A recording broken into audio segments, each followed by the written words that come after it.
इसलिए वहां मनुष्य की वंदना की गोस्वामी तुलसीदास ने, और यहां पर नर की वंदना की भगवान आदि शंकराचार्य ने। जंतु नाम नरजन्म दुर्लभ मतः, और नरजन्म मिल गया, फिर उसके बाद पुरुषार्थ करने की इच्छा, पुंस्त्वम। जो प्रमादी व्यक्ति है वो प्रशंसनीय नहीं, इसलिए मनुष्य जन्म प्राप्त होने के बाद पुरुषार्थ करना चाहिए।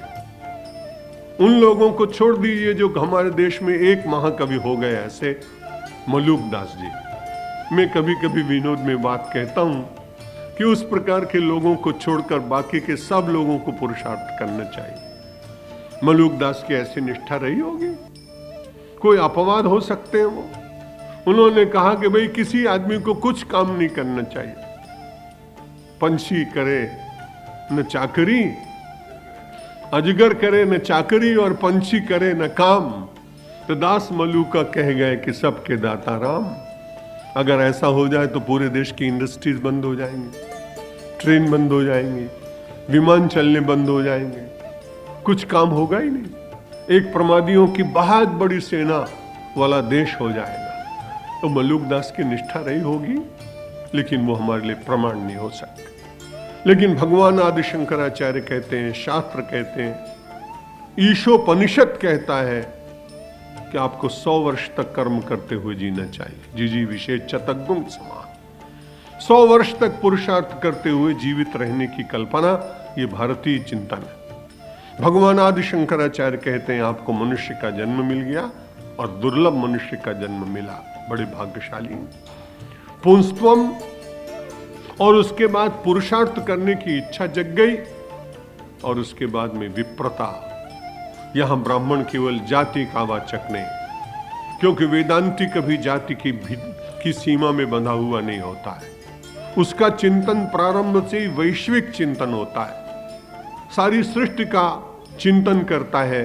इसलिए विप्रता शब्द का अर्थ कुछ लोग केवल ब्राह्मण अर्थ करते हैं, लेकिन अच्छे विचारक लोग ऐसा मानते हैं कि विप्रता अर्थ का अर्थ है कि मन के भीतर श्रेष्ठ ज्ञान को प्राप्त करने की इच्छा जिन लोगों की हो, वो किसी भी जाति में उत्पन्न हुए हों।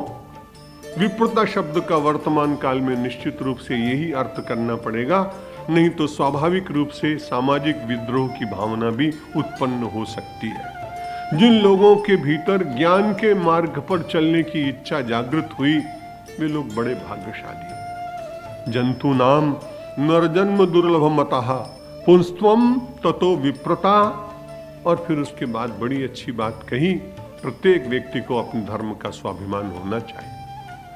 स्वाभिमान बुरा नहीं है, लेकिन उस स्वाभिमान के साथ में दूसरे का धर्म बुरा है। दूसरे के प्रति असहिष्णुता का भाव, यह निश्चित रूप से धर्म की सीमा को कलंकित कर देता है, धर्म के भाव को विकृत कर देता है। इसलिए भगवान आदि शंकराचार्य ने कहा हम सब लोग बड़े भाग्यशाली, क्योंकि हमारा जन्म कहां हुआ? तस्माद वैदिक धर्म मार्ग परता। वैदिक धर्मावलंबी हैं हम सब लोग। और वेद के संबंध में कहा गया है कि जो धर्म का मूल है वो वेद के भीतर है।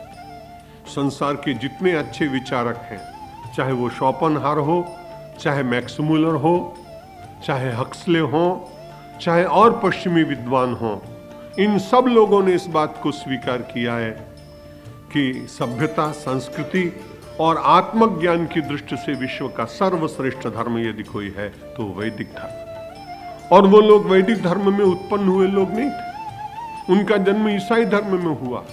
लेकिन जब उन्होंने उपनिषद और वेद और अन्य ग्रंथों की गहराई और श्रीमद् भगवद गीता का गहन अध्ययन इन सब को किया, तो उसके बाद उनके मन में विचार जागा और निष्पक्ष भाव से उन्होंने अपने शब्दों में वैदिक संस्कृति का बहुत ही गुणगान गाया है।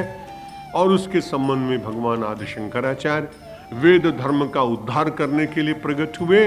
इसलिए सारे संसार को कहते हैं तस्माद वैदिक धर्म मार्ग परता।